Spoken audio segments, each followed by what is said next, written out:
Radhe Radhe, welcome to my channel. 4 দিনের জন্য যাচ্ছি ছোট্ট একটা ফ্যামিলি ট্রিপে। ডেস্টিনেশন না হয় পরের ভিডিওগুলোতে বলবো। আপাতত প্রথম কাজ হলো খুব সুন্দরভাবে ব্যাগ প্যাক করা।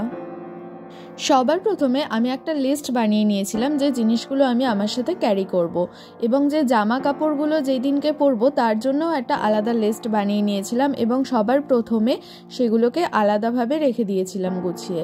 দেন আমি প্রত্যেকটা জামা সেটের জন্য আলাদা আলাদা ক্যারি ব্যাগ ইউজ করেছি।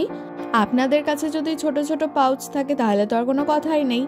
সো সমস্ত কিছু আগে এক জায়গায় রেডি করে নিয়েছি। এবারে শুরু করব প্যাকিং করা। আমি আমার জামাগুলোকে এইভাবে ছোট ছোট রোল করে নিয়ে সেগুলোকে এরকমভাবে ক্যারি ব্যাগের মধ্যে ভরে নিচ্ছি। এইভাবে প্যাকিং করলে দেখলাম অনেকটাই স্পেস বেঁচে যায়।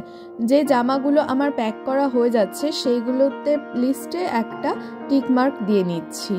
এরপরে এক এক করে সমস্তটা ব্যাগের মধ্যে নিয়ে নিচ্ছি। জামা কাপড় তো সব নিয়ে নেওয়া হয়ে গেল। এবারে আসছি মোস্ট ইম্পর্টেন্ট জিনিসগুলোর জন্য। একটা সার্ফের ছোট প্যাকেট সাবান অ্যান্ড শ্যাম্পু আমি সবসময় ক্যারি করি বাইরে গেলে। আর তাছাড়া খাবার টুকটাক জিনিস থাকে, যদিও পাওয়া যায়, তাই খুব অল্প পরিমাণে নিলেই হবে। আর সাথে কিছু সাজগোজের জিনিস, যেটুকু প্রয়োজন শুধু সেটুকুই, এক্সট্রা নেওয়ার কোনো দরকার হয় না। সেফটি পিনটা কিন্তু ভীষণই ইম্পর্টেন্ট, যে কোনো জায়গায় যে কোনো কাজে এটা লাগতে পারে।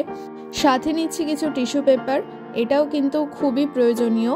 আমি একটা প্লাস্টিকের মধ্যে করে এগুলোকে নিয়ে নিচ্ছি। আমার কিছু বেসিক নিডস অনুযায়ী আমি জিনিসগুলোকে নিয়েছি। এখানে আপনারা আপনাদের বেসিক নিডস অনুযায়ী জিনিস নিতে পারেন। শীতের সময় ঘুরতে যাচ্ছি, সেই জন্য কোল্ড ক্রিম, বডি লোশন তো নিতেই হবে। সাথে আমি সানস্ক্রিনটাও ভুলিনি, কিন্তু সেটাও নিয়েছি। এবারে প্রত্যেকটা জিনিস আমি আলাদা আলাদা করে নিয়ে পাউচের মধ্যে নিয়ে নিচ্ছি। যেভাবে আপনি নিতে সুবিধা মনে করেন সেইভাবে নেবেন। আপনার কাছে যদি এরকম পাউচ না থাকে তাহলে ছোট ছোট প্লাস্টিকের মধ্যে করেও আলাদা আলাদাভাবে এগুলোকে নিতে পারেন। অন্য আরেকটা পাউচে আমি কিছু লিপস্টিক, আইলাইনার, ছোট্ট একটা কোল্ড ক্রিম, টুকটাক যা সাজের জিনিস আছে সেগুলোকে নিলাম। অন্য আরেকটা পাউচে আমি নিচ্ছি কিছু ব্যান্ডেড, ওআরএস বা ইলেকট্রল পাউডার, যেটাকে বলা হয় গ্যাসোফাস্ট অথবা ইনো, যেটা আপনার সুবিধা। একটু তুলো নিয়ে নিয়েছি। এগুলোও কিন্তু অবশ্যই ক্যারি করা উচিত, কখন কোন কাজে লেগে যায় বলা যায় না। আর হ্যাঁ, ভিক্সও নিয়েছিলাম, কারণ শীতকাল। বেরোনোর আগের দিন রাত্রে আমি সমস্ত কিছু রেডি করে নিয়েছিলাম, যাতে নেক্সট ডে বেরোনোর সময় কোনো রকম ঝামেলা না হয়। অ্যান্ড আমরা বেরিয়েও যাই। দেখা হচ্ছে পরের ভিডিওতে। রাধে রাধে।